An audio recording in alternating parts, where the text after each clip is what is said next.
दोस्तों एप्पल का नाम सुनते ही सबसे पहले उसकी महँगी कीमत आपकी नज़रों के सामने आती है। मगर ये बात भी सच है कि उसकी कीमत के हिसाब से ही उसकी क्वालिटी भी उतनी अच्छी होती है। आज एप्पल कंपनी दुनिया की सबसे बड़ी कंपनी बन चुकी है। उसने $1 ट्रिलियन का आंकड़ा भी पार कर लिया है।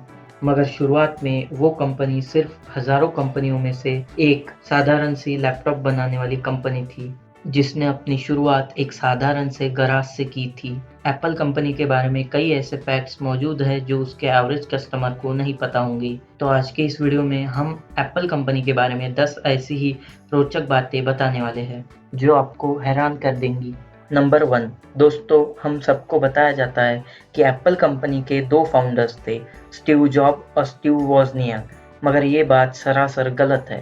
एप्पल कंपनी का तीसरा मेंबर भी था, जिसका नाम था रोनाल्ड वेन। इन्होंने ही एप्पल कंपनी की मैनुअल लिखी थी और एप्पल का पहला लोगो बनाया था। मगर उसके कुछ दिनों बाद जब एप्पल कंपनी के शेयर्स गिरने लगे, तो उन्होंने अपने हिस्से के 10% शेयर सिर्फ $800 में स्टीव जॉब्स को बेच दिए थे। मगर ये उनकी ज़िंदगी की सबसे बड़ी गलती थी।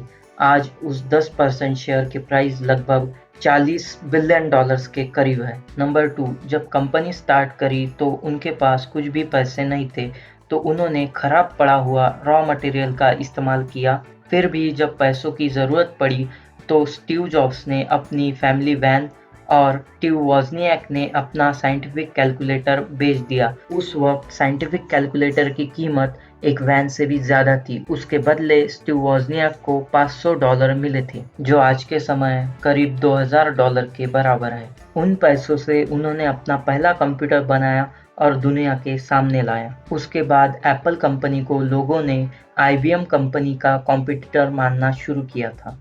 नंबर 3 दोस्तों, एप्पल के किसी भी प्रोडक्ट में उसका सबसे महंगा कंपोनेंट उसका डिस्प्ले होता है, जो कि एप्पल खुद नहीं बल्कि उसके सबसे बड़े कंपेटिटर सैमसंग से खरीदता है। क्योंकि जब एप्पल ने रेटिना डिस्प्ले बनाने की शुरुआत की, तो उसने जाना कि वो सैमसंग से महंगे पड़ेंगे, इसलिए उसने सीधे सैमसंग से रेटिना डिस्प्ले खरीदना शुरू कर दिया।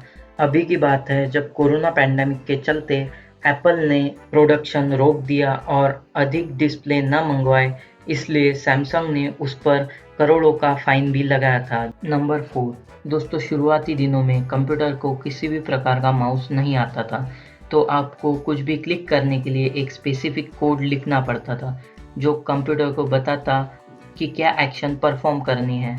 लेकिन जब स्टीव जॉब्स जेरॉक्स के रिसर्च सेंटर पहुंचे, तो उन्होंने 3 बटनों वाला एक डिवाइस देखा, जो एप्पल के कंप्यूटर के लिए परफेक्ट था। तो उन्होंने उसी आइडिया से माउस का इन्वेंशन किया और उसे अपने एप्पल कंप्यूटर पर लगाया, जो कि बाद में बहुत फेमस हुआ।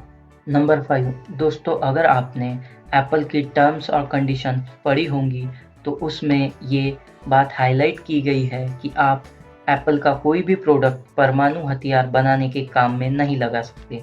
तो अगर आप एप्पल का कोई भी प्रोडक्ट खरीद रहे हैं, यानी कि आप परमाणु हथियार के खिलाफ हैं। और एप्पल का कोई भी लैपटॉप आपकी बाहरी फायरिंग में भी जान बचा सकता है, क्योंकि एप्पल की लैपटॉप की बैटरीज इस तरह से बनाई जाती है कि वो बुलेट प्रूफ होती है, उसमें से कोई भी बुलेट पास नहीं हो सकती। नंबर 6 दोस्तों, विंडोज़ एक एप्पल से चुराया हुआ प्रोडक्ट है। जब स्टीव जॉब्स ने बिल गेट्स को अपने कंप्यूटर के लिए एक ऑपरेटिंग सिस्टम बनाने को कहा, तो बिल गेट्स ने एक ऑपरेटिंग सिस्टम बनाई, लेकिन जब उन्होंने उसकी खूबी देखी, तो उन्होंने उसे माइक्रोसॉफ्ट का लेबल लगाकर खुद ही बेचना शुरू कर दिया। मगर असल में ये आइडिया स्टीव जॉब्स का था, जिसे सिर्फ बनाया बिल गेट्स ने था। नंबर 7 दोस्तों, क्या आपको पता है कि दुनिया का सबसे महंगा आईफ़ोन कितने का है? दुनिया का सबसे महंगा आईफ़ोन $15 मिलियन का है, जिसकी इंडिया में कीमत 112 करोड़ रुपए है, जो कि पूरी तरह से गोल्ड से बना है और डायमंड प्लेटेड है। अगर आपके पास इतना पैसा होता, तो क्या आप उससे एक आईफ़ोन ही खरीदते या कुछ और? कमेंट्स में ज़रूर बताना।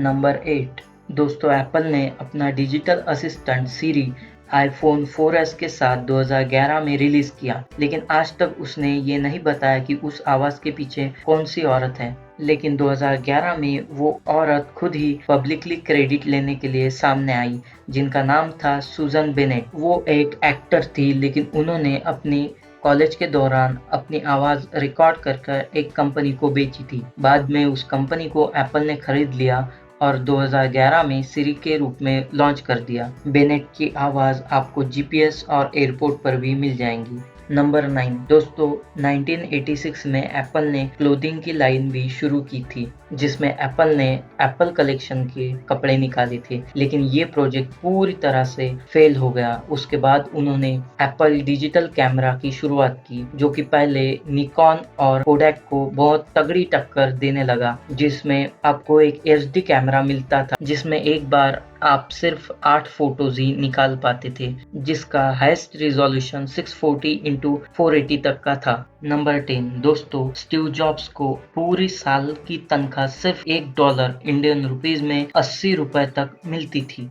मगर फिर भी उनकी कुल संपत्ति $20 बिलियन की थी, जिसमें से ज्यादातर उन्हें डिज्नी से मिले थे। अपने आखिरी के दिनों में स्टीव जॉब्स ने गूगल के साथ एक जंग का ऐलान कर दिया था, जिसमें उन्होंने ट्वीट करके लिखा था कि वो गूगल के एंड्रॉयड प्रोडक्ट को बर्बाद करके रखेंगे, क्योंकि वो चुराया हुआ प्रोडक्ट है। इसके लिए उन्होंने गूगल को एड ब्लॉकर की धमकी भी दे दी थी। दोस्तों, ये था हमारा आज का टॉपिक। दोस्तों, अगर आपको ज़रा भी वीडियो पसंद आया हो तो प्लीज़ चैनल को सब्सक्राइब ज़रूर कर देना और लाइक भी दबा देना। Thank you very much.